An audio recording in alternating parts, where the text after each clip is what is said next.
অন্তর্বর্তী সরকারের উপদেষ্টারা কেউ কেউ সেভ এক্সিট খুঁজছেন এমন মন্তব্য করে রাজনৈতিক অঙ্গনে ঝড় তুলেছেন জাতীয় নাগরিক পার্টি এনসিপির আহ্বায়ক নাহিদ ইসলাম। তার এই বক্তব্য ছড়িয়ে পড়েছে সামাজিক যোগাযোগ মাধ্যমে আর শুরু হয়েছে নানা জল্পনা কল্পনা। কেউ কেউ বলছেন তিনি সত্য বলেছেন, আবার অনেকে একে রাজনৈতিক কৌশল বলেই উড়িয়ে দিচ্ছেন। 4 অক্টোবর এক টেলিভিশন সাক্ষাৎকারে নাহিদ ইসলাম বলেন, অন্তর্বর্তী সরকারের বেশ কিছু উপদেষ্টা নিজেদের নিরাপদ প্রস্থান বা সেফ এক্সিট নিশ্চিত করতে বিভিন্ন রাজনৈতিক দলের সঙ্গে যোগাযোগ রাখছেন। এই বক্তব্য প্রকাশের পরই তা ভাইরাল হয়ে পড়ে অনলাইনে। শুরু হয় বিতর্ক পাল্টা বিতর্ক। প্রক্রিয়া জানাতে দেরি করেননি উপদেষ্টা পরিষদের কয়েকজন সদস্য। কেউ একে অতিরঞ্জিত মন্তব্য বলেছেন, কেউ আবার তথ্য প্রমাণ দিতে চ্যালেঞ্জ ছুড়ে দিয়েছেন। পরিবেশ অধিকার কর্মী সৈয়দা রিজওয়ানা হাসান সরাসরি বলেন, যদি প্রমাণ থাকে তা জাতির সামনে আনুন।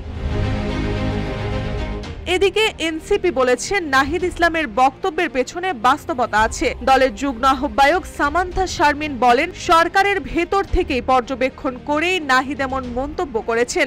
এটি কোনো রাজনৈতিক দলের চাল নয়, বরং পরিস্থিতির প্রতিফলন।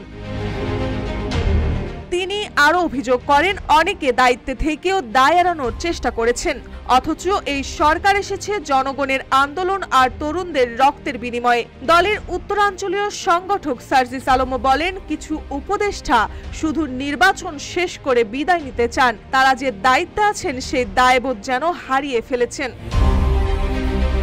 রাজনৈতিক বিশ্লেষকরা বলছেন, নাহিদের এই মন্তব্য অন্তর্বর্তী সরকারের অভ্যন্তরীণ টানাপোড়েনকে আরো স্পষ্ট করে দিয়েছে। এখন প্রশ্ন, সেভ এক্সিট এর এই আলোচনার পেছনে আসলেই কোনো বাস্তবতা আছে নাকি এটি নতুন রাজনৈতিক কৌশল?